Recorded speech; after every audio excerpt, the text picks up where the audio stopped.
Once upon a time, there was an important man named King Ahasuerus. He was the king of an empire named Susa. He was an incredibly wealthy man, and he wanted the opportunity to show off all of his wealth. So he threw a huge party for all of the important people in his kingdom. This party was so huge that it lasted 180 days. And once his party ended, he threw another party, and this party was for all of the men in Susa, no matter how important they were. This second party was held in the walled-in garden of the royal palace and lasted for 7 days. And here is how the Bible describes this party. White linen curtains and purple hangings were held up by shining white and red-purple ropes, tied to silver rings and marble posts. Gold and silver couches sat on mosaic floor made of gleaming purple crystal, marble, and mother of pearl. They served the drinks in cups made of gold, and each cup was different. The king made sure there was plenty of royal wine. The rule about the drinks was that there were no limits. The king had ordered everyone serving wine in the palace to offer as much as each guest wanted. Can you imagine this? On the 7th day of this party, the king summoned for the queen, Queen Vashti. He didn't just summon for her, though. He ordered her to present herself, and he wanted to show off how beautiful the queen was. And do you think she obeyed him? No. Yeah, she did not. In fact, she refused, and the king was infuriated and drunk. He actually seemed to spend most of his time drunk, and he was not very decisive. He couldn't decide what to do about her defiance. So he consulted with his closest and most important people, and after discussing the issue together, they decided that actually it wasn't just the king that she had offended. She did wrong to all the men in the province. They figured that once the other woman heard about what she had done, all of the women in the land would follow Queen Vashti's example and stop obeying the men. The men decided that not only would they never allow Queen Vashti to come before the king again, and not only would they give her royal position away to someone else, but they would also whip up a letter together and send it to every province and people. And this letter decreed a new law that every man would be a master in his own home. So once that was settled, the king's servants reminded him that he still needed to find a replacement for the queen. So the king had his people go out into all of the provinces to scout out the most beautiful young virgins in the land. Once these women arrived back to Susa, they were placed in the king's harem, where they began their cosmetic treatments. Do you know how long these cosmetic treatments lasted? Anybody? 12 months. 12 months of cosmetic treatments. After the cosmetic treatments, each girl would be presented to the king, and whichever girl pleased the king most would be crowned as the new queen. Enter Mordecai, a Jew, adoptive father to Esther. You see, Esther had no parents. Her parents had been carried away from Jerusalem as captives by another king. Esther and Mordecai were cousins, and Mordecai raised her as his own daughter. So Esther is taken into the king's palace with all the other young women. Esther won the approval of Haggai, who was in charge of the harem. He was in charge of all the women who were brought in. He provided Esther's cosmetic treatments. He provided her food. He provided her 7 maids. And he moved Esther and her maids to the best place in the harem. And this is before she became the queen. Remember, Mordecai was a Jew, and so was Esther. But Mordecai advised Esther not to disclose this to the king or his people, so she didn't. Because Jews were the lowest in society, and people really didn't think much of them. After the 12-month period of receiving the cosmetic treatments, it was time for the girls to take their turns visiting to the king to see what he would think of them. They were each given 1 night to make their impression, and they were allowed to bring whatever they wanted to with them from the harem when it was their turn. In the morning, if the girl was not chosen by the king, she would be brought to a second harem where she would spend the rest of her life probably shut up and forgotten. When it was Esther's turn to visit the king, she followed whatever advice Haggai gave her because he liked her and he wanted her to be the chosen one, I think. Esther was so beautiful that everyone who saw her admired her. And sure enough, when the king saw her, he loved her more than all of the other girls. So what did he do? He placed Vashti's crown on Esther's head, made her queen, threw her a big party, granted a holiday to all of the provinces, and lavished people with gifts. And here's the part of the story that I'm hanging this sermon on, so it's a good time to pay attention. While all of this was happening, the king promoted a man named Haman. Everyone in the kingdom was to bow down to this man, but Mordecai refused to bow down to Haman, which made Haman very, very angry. Haman knew that Mordecai was a Jew and was so angry at Mordecai that he got the go-ahead from the king to destroy, kill, and annihilate not just Mordecai, but all of the Jewish people in the land. When Mordecai learned of this, he walked through the city grieving, tearing his sackcloth and wailing a loud and bitter cry. And wouldn't you, if you found out that the stand you took would lead to your entire people being annihilated? So Mordecai quickly gets in touch with Esther and asks her to use her position to change the king's mind. But she says no, because try to understand, everyone knew that if a person, even the queen, were to approach the king without being summoned, she would be killed. But in verse 13, Mordecai says to Esther, "Don't think that for 1 minute that unlike all other Jews, you'll come out of this alive simply because you are in the palace. In fact, if you don't speak up at this very important time, relief and rescue will appear for the Jews from another place, but you and your family will die."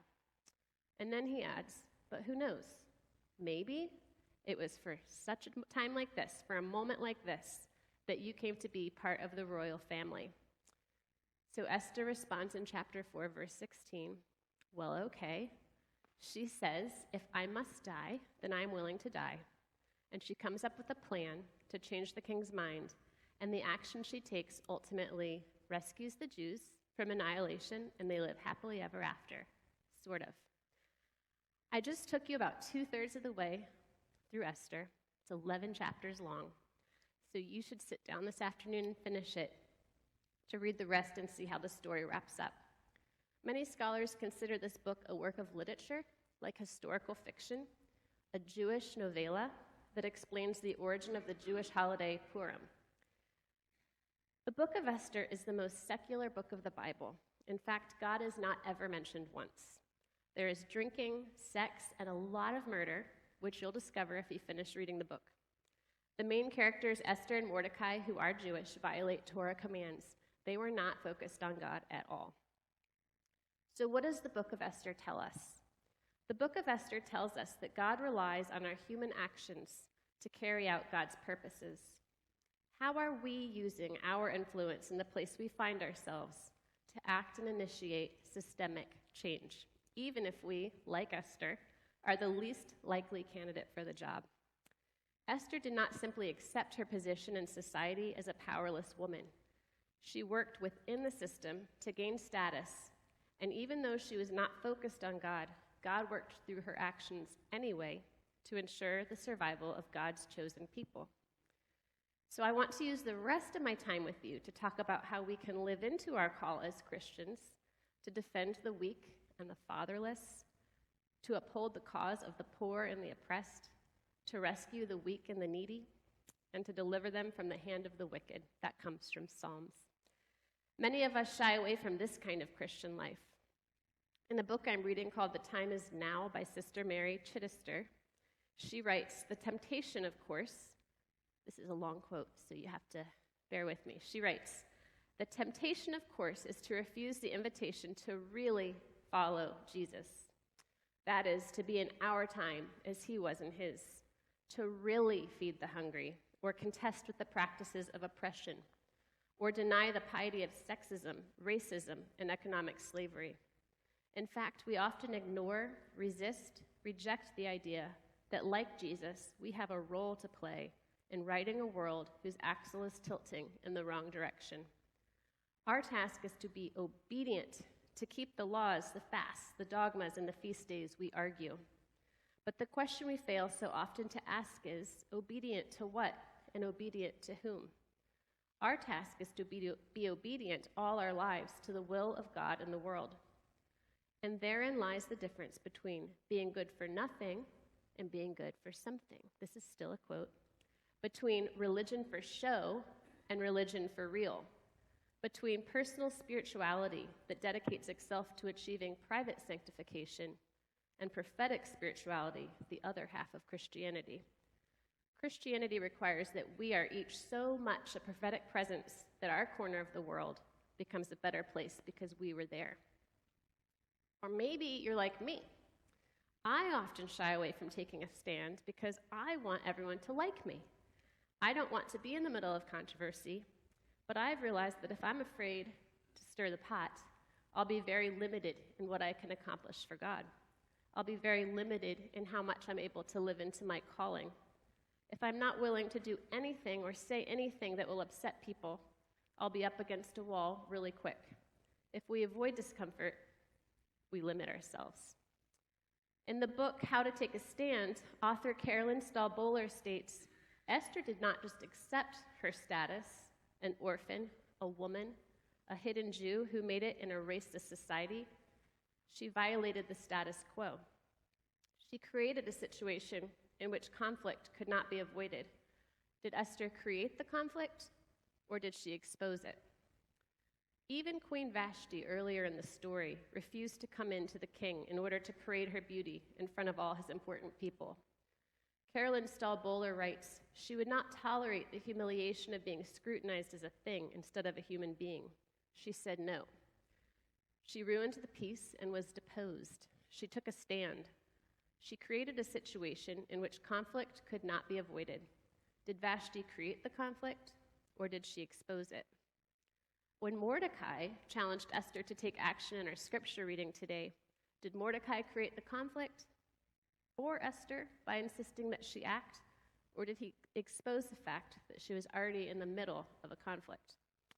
And let's take a look at Jesus. Yes, Jesus was a healer, but he was also completely different than what people expected him to be. He made people very uncomfortable. He didn't spend his time forming his opinions and positions on the important issues of the day. He did not make that his business. He spent his time standing with the oppressed. He spent his time touching people that no one would touch. He spent his time eating and talking with the people who no one would eat and talk with, the people who were invisible in society. He was in relationship with the people who were considered problems. They probably had some serious behavior issues, but he wasn't focused on what was culturally acceptable. He wasn't focused on rules. In fact, he often broke the rules. So of course, he made people uncomfortable. If we follow the model Jesus set for us, then of course, we are going to make people uncomfortable. Of course, we are also going to be uncomfortable. Of course. Of course, it might make you unpopular. It might even make you unpopular with those who we think of as really good Christians. Many times when people use their prophetic voices to speak up, they are told that they create the conflict, but they rarely do.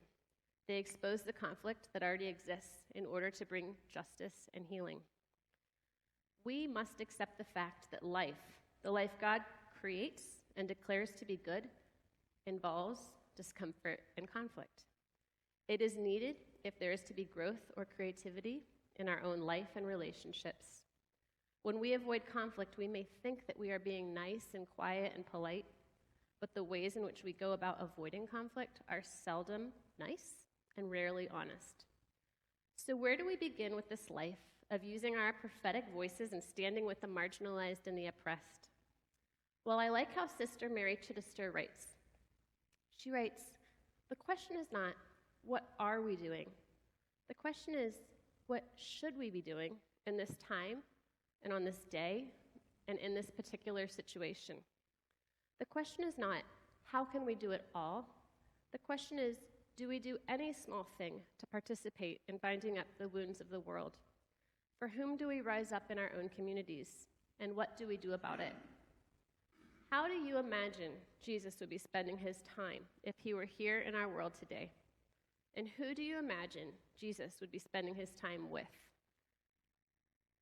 Whatever comes to your mind, now is the time to begin that work. Maybe you were born for such a time as this. You might expose conflict, you might create controversy, you might be unpopular, but you'd be in very good company with Jesus. And thank goodness he persevered through it. Amen.